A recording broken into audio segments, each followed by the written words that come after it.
Dimana, just the person I was looking for. Hi. Hey, so me and Kat, we're doing a sort of student room tour for BUA students. Would you be able to show us your room?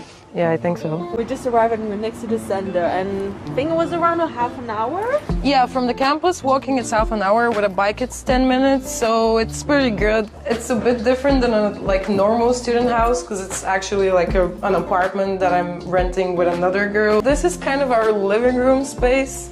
And yeah, it has a weird layout, but it's actually a pretty nice apartment. For a student room, this is massive. Damn. Yeah, actually that's a pretty good catch for a student room, because usually you would get a really small room with 6 roommates with 1 bathroom, and here we have the whole apartment to ourselves. Doug.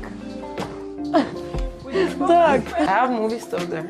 What's that? Because I'm a cinephile. Are you a movie freak? I'm a movie geek. How did you get this room, actually?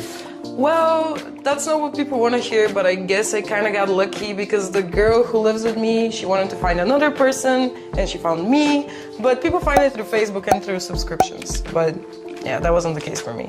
I was just lucky. So, how much do you pay for this place? Well, I used to pay $525 and I share it with one other person, so we pay the same amount.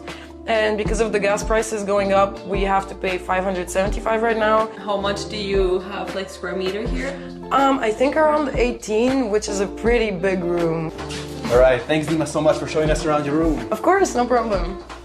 And thank you guys for joining. And if you want to know more, look at the description and see you next week for the next room. All right, bye Dima. Bye guys.